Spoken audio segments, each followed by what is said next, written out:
What's up, everybody? It's Nick from Who Dat Travel, and we're back with another Disney edition today, and we're going to be talking about Walt Disney World annual pass holder program, but more specifically, when is it a good idea to actually buy a Walt Disney annual pass? Now, I am an out-of-state person, so I'm going to really be focusing in on the Disney Incredipass, which is their new top tier of their pass holder program. Now, as you know, they did release all of the information on the pricing and also the 4 unique passes, and that actually starts at $3.99 with the Disney Pixie Dust Pass, but again, you've got to be a Florida resident for this. The Disney Pirate Pass is $6.99 plus tax. Again, you have to be a Florida resident. And the Disney Sorcerer Pass, which, hey, guess what? You've got to be a Florida resident. So those of us who are not Florida residents are pretty much, we'll say, stuck buying the Disney Incredipass, which is their top tier, but they've taken out a couple of the benefits that you used to get and have add-ons of those. One of that benefit that has been stripped away was actually the Photo Pass. It is now a $99 option. So they're actually now making the pass that I have currently basically $13.99 plus tax. Now, of course, when you renew, you do get a discount on those, and that's usually 10 to 15%. So it's not as bad there, but it is obviously still quite expensive to be able to buy a pass. Now, our real question, though, is when does it become a cost benefit to be able to actually buy a season pass rather than just buying a pass on a day-to-day basis or maybe a 5 or 10-day basis? So what we're going to do is we're going to break it down from 1 day to 10 days and see how much you're actually going to have to go to be able to make a Disney Incredipass worth its while. So let's jump into our analysis of when it is a good idea to buy an annual pass for Disney World. Now, the way I did this is I actually took the low day. So what I did was at 1 day at $109. Now remember, the tickets can be different price depending on the time of the year that you go. If you go during hype time or you go during a holiday, those are upwards of $150 or $159. So what I've done is taken the, we'll call it best or worst case scenario at $109 to find out when our break even is. So if you take a look here at the information that's on the screen, you've got from 1 day at $109, 2 days at $212, 3 days at $312, 4 days at $409, and you see all the way down to 10 days at $522. You can notice that as you go from the 6, 7, 8, 9, and 10 day, it really doesn't increase that much. So really your largest increases are from those 1 to 4 days. Now, to break even with just a regular ticket with no park hopper, you are looking at the 1 day of 11.9 days or 12 days if you round that up, to your sweet spot in there of your break even of 5 days at 3.2 or still 4, and that 4 day at 4.2 or 5. So it's kind of in that sweet spot that if you're planning on going 3 or 4 times or 12 days basically, that's really going to be your break even. However, you might be thinking, now wait a minute, I can go to multiple parks with a annual pass, and you'd be correct. So to really get a closer view of what would be even is actually adding in the park hopper. So adding in the park hopper, of course, is more expensive if you go fewer days. So at the park hopper for 1 day, you're looking at $174. The break-even point of that is 7.5 days or 8 days. And then let's move into that sweet spot of the 4 and 5.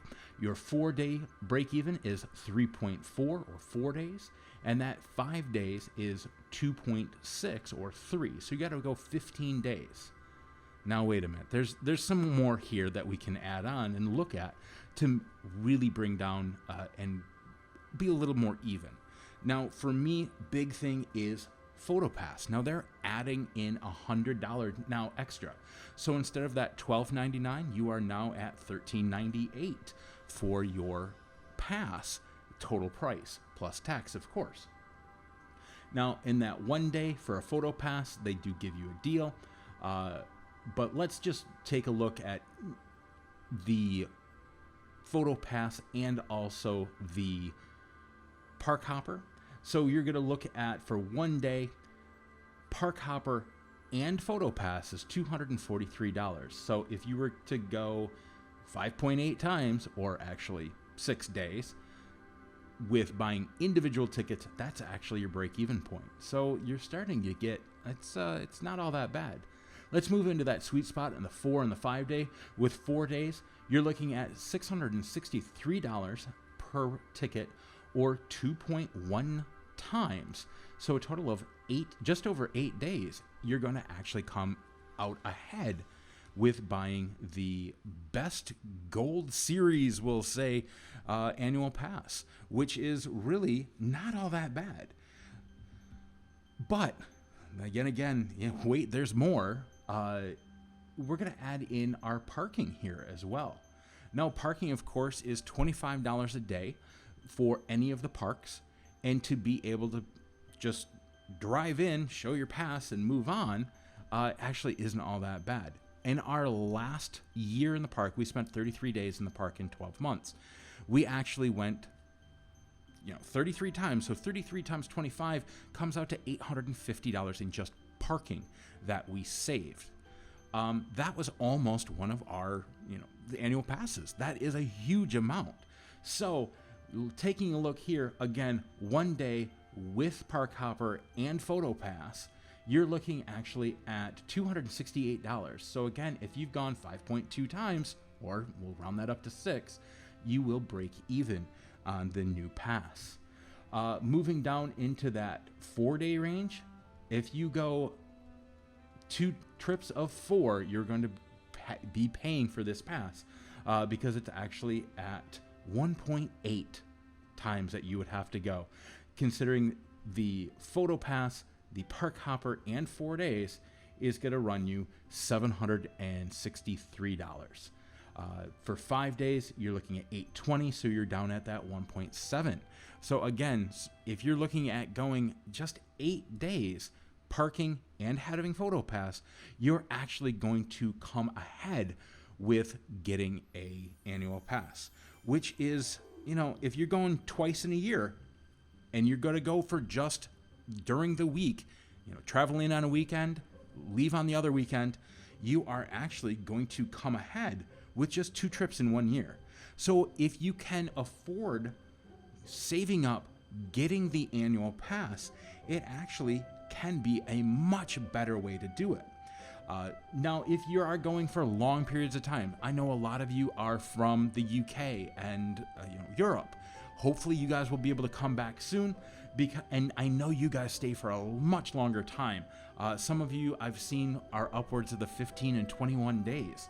Now, it may be beneficial for you to look into if it is worth having a pass. Now, you don't only just get these benefits of the Photo Pass. Now, of course, that is an add-on of $99, and parking, you also do get 20% off on anything that you buy for the most part. So any souvenirs that you buy, that's 20% off. If you go into Disney Springs and go to the World of Disney there, that's 20% off. You also can get at sit-down restaurants, usually 10% off, sometimes up to 20% depending on the restaurant. So you start to get a whole lot more savings by having that annual pass. So it is definitely a great way to look at it, but also with a Photo Pass, only one person in your party actually has to have that Photo Pass. As long as they're the one hitting their magic band or hitting their card, it will go to their account, and you are then able to download all of those pictures. So if you have a family of 4, only one of you really need that extra $100 add-on. So really, that is a breakdown.